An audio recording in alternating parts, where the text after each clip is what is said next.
Hi friends, welcome to Aziz delicacy. இன்றைக்கி ரொம்ப வித்தியாசமான ஒரு குழம்பு பார்க்க போகிறோம். இது வந்து வெஜிடேரியனில் வந்து மீட்டுங்க. இது பார்த்திங்கன்னா சைவ வெஜ் மஷ்ரூம் மீட்டுன்னு சொல்லிட்டு எங்கள் ஊரில் கிடச்சிது.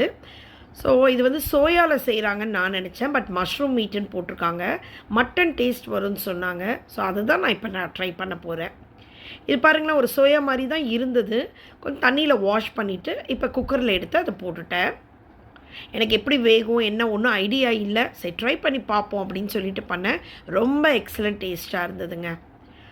இதுக்கு வந்து ஒரு மசாலா அரைச்சிக்கிறோம். அதுக்கு பட்டை, கிராம்பு, சோம்பு, சீரகம், மிளகு, ஏலக்காய், ஸ்பைசஸ் எல்லாத்தோட கூட சின்ன வெங்காயம், பெரிய வெங்காயம், தக்காளி, பூண்டு, பச்சை மிளகா, கூட கொஞ்சம் தேங்காய், எல்லாமே பச்சையாக இந்த மாதிரி ஒரு பேஸ்ட் அரைச்சி வச்சுட்டேன். இப்போ குக்கரில் ஆல்ரெடி நம்ம அந்த மட்டன் போட்டிருக்கோம் பார்த்தீங்களா, அதில் இந்த பேஸ்ட் அப்படியே போட்டுடுறேன். கொத்தமல்லி கருவேப்பிலையும் போட்டுடுறேன். இதோட காரத்துக்கு தேவையான அளவுக்கு மிளகாத்தூள், மல்லித்தூள், மஞ்சத்தூள், அப்புறம் உப்பு, சுவைக்கு எவ்வளோ தேவைங்கிற அளவுக்கு நம்ம உப்பும் போட்டுடுறோம். இது வேகிறதுக்கு தண்ணி வேணுங்க. நீங்கள் அந்த மிக்ஸி கூட அலசி ஊற்றலாம். தண்ணி போட்டு மூடி வச்சிடுறேன். இதுக்கு நாங்கள் எதுக்கு இவ்வளோ கஷ்டப்படணும்? நாங்கள் நான்வெஜ்ஜே சாப்பிட்லான்னா அது உங்களுடைய இஷ்டம், நோ ப்ராப்ளம். பட் எங்கள் வீட்டில் நாங்கள் நான்வெஜ் சாப்பிட மாட்டோம். என் ஹஸ்பண்டுக்கு வந்து நான்வெஜ் டேஸ்ட் கொஞ்சம் பிடிக்கும்.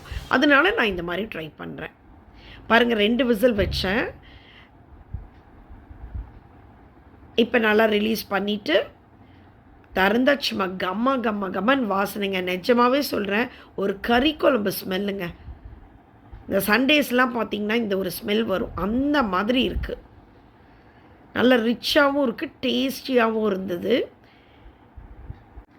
இந்த சூப்பரான குழம்பு கூட வெஜ் ஃபிஷ் ஃப்ரை இதுவும் நான் வறுத்து வச்சேன். ஒரு நான்வெஜ் ஃபீலோடு ரொம்ப என்ஜாய் பண்ணி சாப்பிட்டாங்க. Hope you like the recipe. Bye.